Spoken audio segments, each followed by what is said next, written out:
இந்த வீடியோவில் நான் ஒரு 3 விஷயங்களை பற்றி உங்களுக்கு சொல்ல போகிறேன். ஒன்று, இலங்கையினுடைய பிரதமர் ஹரணி அமரசூரிய அவர்கள் இன்றைக்கு நாடாளுமன்றத்தில் முன்னாள் ஜனாதிபதிகள், அதாவது கடந்த 15 வருடங்களில் இருந்த ஜனாதிபதிகள் வெளிநாடுகளுக்கு போகிறதுக்காக அவர்களுக்காக செலவிடப்பட்ட பயண செலவுகள் எவ்வளோன்னு சொல்லி ஒரு டீட்டெயில்டான எண்ணிக்கையை வெளியிட்டிருக்கிறார். அது என்ன? ரெண்டாவது, இந்த வாகன இறக்குமதி தொடர்பாக நீங்கள் நிறைய பேர் கேட்டுக்கொண்டே இருந்தீங்க தொடர்ச்சியாக, வாகன இறக்குமதியில் என்ன அப்டேட் ப்ரோ வந்திருக்குன்னு சொல்லி. அதை பற்றின ஒரு முக்கியமான ஒரு அப்டேட் இன்றைக்கு வெளியாகி இருக்குது. அது என்ன? மூன்றாவது, இந்த டொலருக்கான வரி விதிப்பு விதிக்கப்பட்டது. நீங்கள் நிறைய பேர் எனக்கு டிஎம் பண்ணியிருந்தீங்க, அதை பற்றி எதுக்காக கதைக்கல, ஏன் கதைக்கலன்னு சொல்லி. ஆக்சுவலாக அதில் ஒரு முக்கியமான விஷயத்தை உங்களுக்கு சொல்ல போகிறேன். இந்த 3 விஷயங்களையும் தான் இந்த வீடியோவில் டீட்டெயிலாக பார்க்க போகிறோம். ஸோ வீடியோ கடைசி வரைக்குமே பாருங்கள், என்ன விஷயம் மட்டும் தெளிவாக முதல்ல இருந்தே பார்க்கலாம். அனைவருக்கும் வணக்கம், நான் உங்கள் BK கரிகாலன். ஸோ நீண்ட நாட்களுக்கு பிறகு இப்போ ரீசெண்டாக நடக்கக்கூடிய எங்கள் நாட்டினுடைய அப்டேட்ஸை பற்றி இந்த வீடியோவில் கதைக்க போகிறோம். அதனோட ஒவ்வொன்றா பார்க்குறதுக்கு முதல் என்னுடைய வீடியோக்கு தான் யாராவது புதுசாக பார்த்து கொடுக்குறீங்கன்னு சொன்னால், இனிமேல் சப்ஸ்கிரைப் பண்ணணும்னு சொன்னால் மறக்காம சப்ஸ்கிரைப் பண்ணி அந்த பெல் ஐக்கனை கிளிக் பண்ணி ஒரு ஆப்ஷன் வச்சு கொடுங்க. அப்போ நான் அப்லோட் பண்ணக்கூடிய வீடியோஸ் எல்லாமே தொடர்ச்சி உங்களுக்கு கொடுக்குற நோட்டிஃபிகேஷன்ஸாக வரும். அதே மாதிரி யாராவது நான் பர்சனலாக ஃபாலோ பண்ணிச்சுன்னு சொன்னாலும் இன்ஸ்டாகிராமில் போய் BK கரிகாலன் சர்ச் பண்ணிங்கன்னு சொன்னால் இந்த ப்ரொஃபைல் எங்கள் கேமரா ஃபாலோ பண்ணிக்கொள்ளுங்க. இந்த வீடியோ லைக் பண்ணி மறந்துடாங்க. வீடியோ கடைசியில் முடிஞ்ச வரைக்கும் எல்லாருக்குமே இந்த வீடியோ ஷாப் பண்ணி விட்ருங்க.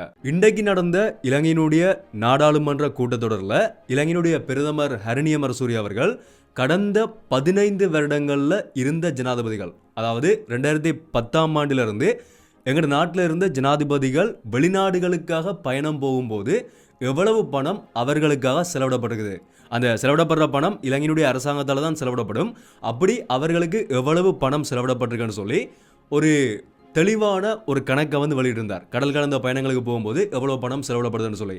அந்த அடிப்படையில் யார் யாருக்காக எவ்வளோ பணம் செலவிடப்பட்டிருக்குன்னு சொன்னால் ஒவ்வொன்றா பார்க்கலாம். முதலாவது 2010ஆம் ஆண்டிலிருந்து 2014ஆம் ஆண்டு வரைக்கும் இலங்கையினுடைய ஜனாதிபதியாக இருந்த மஹிந்த ராஜபக்ச அவர்களுக்காக வெளிநாட்டு பயணங்களுக்காக செலவிடப்பட்ட பணம் 3572 மில்லியன் ரூபாய், இலங்கை ரூபாய் தான் எல்லாமே. ஸோ 3572 மில்லியன் ரூபாய் அவர்களுடைய வெளிநாட்டு பயணங்களுக்காக செலவிடப்பட்டிருக்குது. ரெண்டாவது, 2015ஆம் ஆண்டிலிருந்து 2019ஆம் ஆண்டு வரைக்கும் ஜனாதிபதியாக இருந்த மைத்ரிபால சிறிசேன அவர்களினுடைய வெளிநாட்டு பயணத்துக்காக 384 மில்லியன் ரூபாய் பணம் செலவிடப்பட்டிருக்குது. மூன்றாவது, 2020ஆம் ஆண்டிலிருந்து 2022ஆம் ஆண்டு வரைக்கும் ஜனாதிபதியாக இருந்த கோட்டாபய ராஜபக்ச அவர்களுடைய காலத்தில் 126 மில்லியன் ரூபாய் பணம் அவர்களுடைய வெளிநாட்டு பயணங்களுக்காக செலவிடப்பட்டிருக்குது.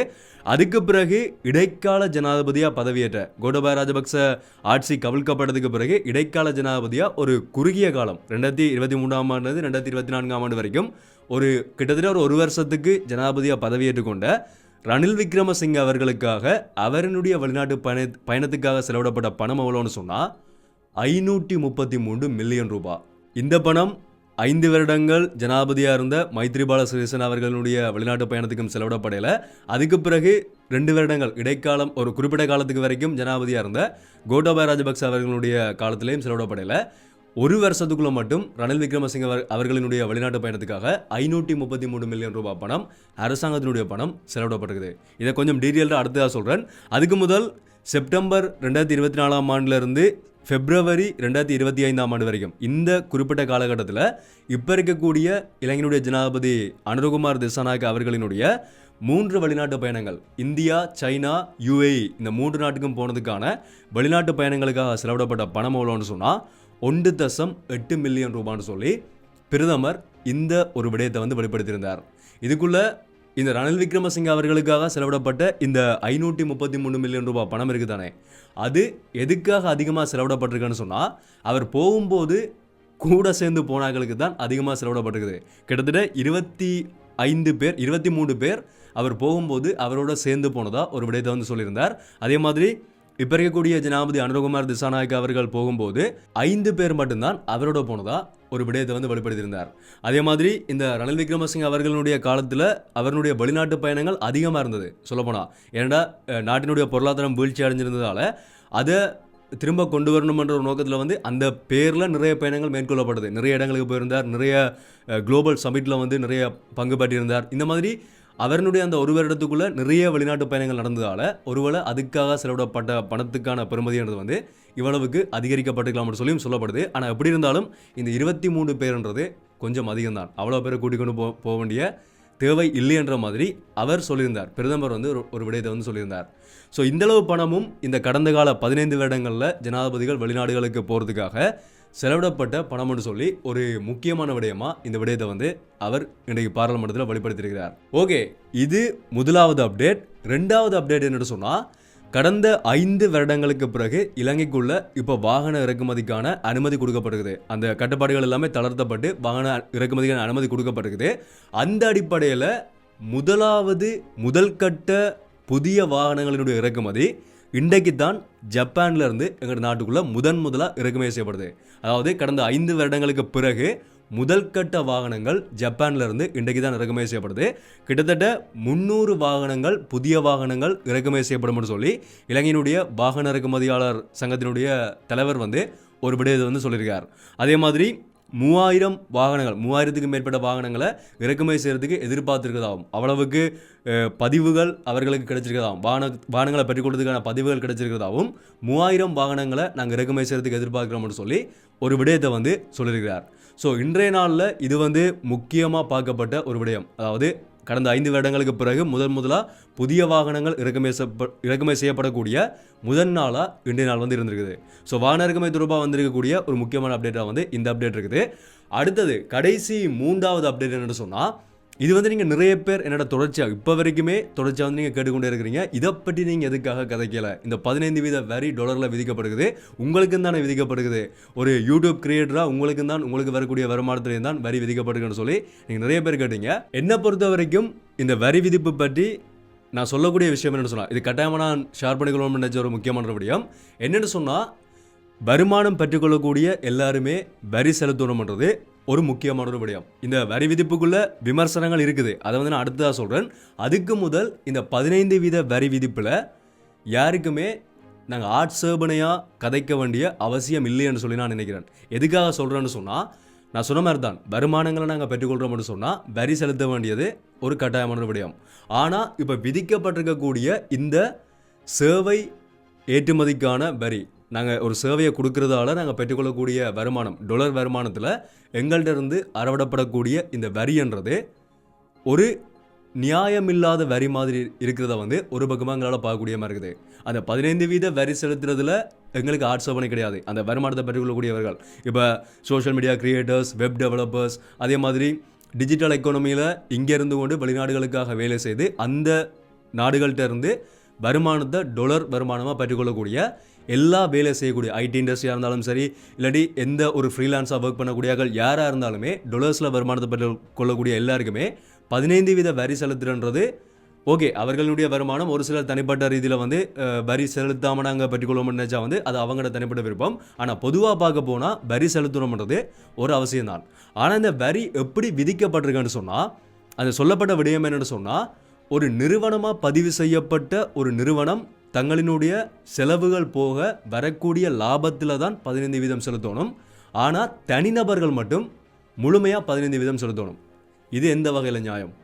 இது ஒரு நியாயம் இல்லாத ஒரு விஷயம் தானே. தனிநபர்களுக்கும் செலவு இருக்கும், எங்களுக்கும் ஒவ்வொரு செலவு இருக்கும். ஒரு வீடியோவை கிரியேட் பண்ணுறதுக்கு வந்து எங்களுக்கும் ஒரு பகுதியான செலவு இருக்கும். ஒரு வெப் டெவலப் பண்ணுறாங்கன்னு சொன்னால் எல்லா வெப் டெவலப் பண்ணுறாங்களும் கம்பெனியாக ரெஜிஸ்டர் பண்ணி டெவலப் பண்ணுற ஆகலன்னு கிடையாது. சில பேர் ஃப்ரீலான்ஸாக வந்து தனியாக இருந்து செய்யக்கூடிய டெவலப்பர்ஸ் வந்து இருப்பினோம். அப்போ அப்படி இருக்கும்போது அவர்களுக்கான ஒரு செலவண்டு ஒன்று இருக்குது தானே. அதே மாதிரி இன்னும் ஒவ்வொரு துறைகளில் தனிநபர்களுக்கான செலவண்ட ஒன்றும் இருக்கும். அப்போ அப்படி பார்க்கும்போது ஃப்ரீலான்ஸாக ஒர்க் பண்ணுறாங்களுக்கு நிறுவனமாக பதிவு செய்தாக்களுக்கு மட்டும் 15% அவர்களுடைய லாபத்திலேருந்து செலுத்தணும், மற்றவர்கள் எல்லாமே மொத்த வருமானத்திலேருந்து செலுத்தணும்னு சொன்னால் அந்த வரி விதிக்கப்பட்ட அந்த நிலைமைன்றது தான் ஒரு நியாயம் இல்லாத நிலைமை மாதிரி எங்களுக்கு பார்க்கும்போது இப்போ பர்சனலாக எனக்கு தெரிஞ்சது. ஏன்னு சொன்னால் இது இப்படியான வரி விதிப்புறது வந்து ஒரு சமநிலை இல்லாத வரி விதிப்பு மாதிரி தான் எங்களுக்கு பார்க்கும்போது இருக்குது. அதே மாதிரி இந்த அரசாங்கம் சொல்லக்கூடிய ஒரு விடயம் என்னென்னு சொன்னால், இப்போ இந்த விமர்சனங்கள் அதிகமாக எழ ஆரம்பிச்சிருக்குது இந்த 15% வரி விதிப்புக்கு எதிராக. அவர்கள் அதுக்காக சொல்லக்கூடிய விடயம் என்னென்னு சொன்னால், இந்த வரி விதிப்பு ஏற்கனவே IMF-ஆல் 30% தான் தங்களுக்கு கொடுக்கப்பட்டதாகவும் தாங்கள் தான் கதைச்சு பேசி 15% குறைச்சிருக்கிறதாகவும். இது முழுமையாக IMF-னுடைய திட்டம் தான். ஸோ அதனால் IMF சொன்ன மாதிரி 30% விதிக்காமல் நாங்கள் தான் 15% விதிச்சிருக்கிறோம். இது எங்கட நாட்டிலேருந்து மட்டுமில்லை, இந்தியாவிலையும் வருமானத்துக்கான வரி விதிக்கப்படுது. டிஜிட்டல் எக்கானமியில் இருக்கக்கூடிய வருமானம் பெற்றுக்கொள்றவர்களுக்கான வரி விதிக்கப்படுது. அதே மாதிரி பெரிய பெரிய நாடுகளில் எல்லா நாடுகளிலுமே விதிக்கப்படுது. ஆனால் எங்கட நாட்டுக்குள்ள இந்த பொருளாதாரத்தில் டிஜிட்டல் எக்கானமி இப்போ வருமானத்தை பெற்றுத்தருமன்ற ஒரு நோக்கத்தால் அந்த டிஜிட்டல் எக்கானமியை இது பாதிக்குமன்ற ரீதியில் தான் ஒரு சிலரால் இப்போ இது எதிர்க்கப்படுது. அதே மாதிரி எதிர்க்கட்சிகளை எதிர்க்கிறன்றது வந்து அது பொதுவாக வரி விதிப்புக்கு எதிரான ஒரு எதிர்ப்புன்னு சொல்லி எங்களால் பார்க்க முடியும். அடுத்த கட்டம் என்னென்னு சொன்னால், இப்போ இருக்கக்கூடிய இந்த புதிய அரசாங்கம், ஜனாதிபதி அனுரகுமார் திசாநாயக்க அவர்களுடைய தலைமையிலான இந்த அரசாங்கம் வந்து ஆட்சிக்கு வாரதுக்கு முதல் சரியாக சொல்லப்போனால் ரணில் விக்ரமசிங்க அவர்கள் ஜனாதிபதியாக இருக்கும்போது வரி விதிப்புகள் அதிகமாக விதிக்கப்பட்டது தானே. அந்த நேரத்தில் இவர்கள்லாம் அந்த அரசாங்கத்துக்கு வந்து எதிர்ப்பு தெரிவிச்சிருந்தார்கள். இப்படி வரி விதிக்கக்கூடாது, இதெல்லாமே நியாயம் இல்லாத வரி, அப்படி இப்படின்னு சொல்லி நிறைய விஷயங்கள் ஒரு அரசியலில் கதைக்கப்படுற விடயங்கள் எல்லாமே என்னது உங்களுக்கு தெரிஞ்சிருக்கும். அதே மாதிரி தான் வரி விதிப்புக்கு எதிரான நிறைய கருத்துக்கள் வந்து இவர்களால் அந்த நேரத்தில் சொல்லப்படுது. ஆனால் திரும்ப இப்போ இவர்கள் ஆட்சிக்கு வந்ததுக்கு பிறகும் அதே விடயம் தானே நடைமுறைப்படுத்தப்படுது. அப்போ அந்த அரசாங்கத்துக்கும் இந்த அரசாங்கத்துக்கும் இடையில என்ன வித்தியாசம் பண்ணுற மாதிரியும் ஒரு தரப்பினரால் கருத்துக்கள் வந்து முன்வைக்கப்பட்டு கொண்டுக்குது. சில கமெண்ட்ஸ், சில சோஷியல் மீடியாவில் ஒரு ட்ரோல் பண்ணுற வீடியோஸ் அதே மாதிரி மீம் பேஜஸ்லாம் பார்க்கும்போது என்ன அங்கே எழுதியிருந்தேன்னு சொன்னால், அனுரகுமார் திசாநாயக்கா அவர்களுக்கு நாங்கள் ஓட் போட்டது எங்களை செய்கிறதுக்காக இல்லை, நாட்டை வந்து சரி செய்கிறதுக்காக என்ற மாதிரி. ஸோ சில விஷயங்கள் வந்து இப்போ இந்த புதிய அரசாங்கத்தில் விமர்சனமாக இப்போ கொஞ்சம் கொஞ்சமாக எழ ஆரம்பிக்கிறதையும் எங்களால் பார்க்கக்கூடிய மாதிரி இருக்குது. கடந்த வீடியோவில் தான் இந்த அரசாங்கத்தின் மேலே எதிர்பார்ப்புகள் அதிகமாக இருக்குன்னு சொல்லி ஒரு சர்வே ரிப்போர்ட்டில் வந்துன்னு சொல்லி ஒரு வீடியோ வந்து போஸ்ட் பண்ணியிருந்தேன். ஆனால் இப்போ இவர்களுடைய சில செயற்பாடுகள் வந்து இவர்கள் மேலே ஒரு அதிருப்தியை ஏற்படுத்துகிற மாதிரி சில செயற்பாடுகள் போகிறதையும் எங்களால் கொஞ்சம் பார்க்கக்கூடிய மாதிரி இருக்குது. சமூக ஊடகங்களை பார்க்கும்போது மக்களினுடைய கருத்துக்கள் வந்து இந்த மாதிரி பகிரப்படுறதையும் எங்களால் பார்க்கக்கூடிய மாதிரி இருக்குது. சரியான முறையில் இதை அரசாங்கம் பரிசீலனை செய்து தனிநபர்களுக்கும் செலவை தாண்டி லாபத்தில் வரக்கூடிய மாதிரி அவர்களுக்கான வரி அறவிடப்படுமா இருந்தால் அது ஒரு நியாயமான வரியாக ஏற்றுக்கொள்ளக்கூடிய மாதிரி இருக்கும் என்று சொல்லி என்னுடைய கருத்தாக வந்து நான் அந்த வீடியோவில் பதிவு செய்து கொள்கிறேன். ஸோ இந்த விஷயத்தை தான் உங்களோட ஷேர் பண்ணிக்கணும்னு நினச்சிருந்தேன். இதை பற்றி நீங்கள் நினைக்கிறீங்க, உங்களுடைய கருத்துக்கள் நீங்கள் சிந்திச்சு இதை பற்றி நினைக்கிறீங்கிறத தாராளமாக இருக்க கமெண்ட்டை சொல்லலாம். முடிஞ்ச வரைக்கும் இந்த வீடியோ எல்லாத்துமே ஷேர் பண்ணிடுங்க. தொடர்ச்சியான அப்டேட்ஸை பார்க்கணும்னு சொன்னால் இனிமேல் சப்ஸ்கிரைப் பண்ணணும்னு சொன்னால் மறக்காமல் சப்ஸ்கிரைப் பண்ணி அந்த பெல் ஐக்கனை கிளிக் பண்ணி ஓன் ஆப்ஷன் வச்சுக்கொள்ளுங்க. ஸோ மீண்டும் ஒரு வீடியோவில் சந்திப்போம். நன்றி.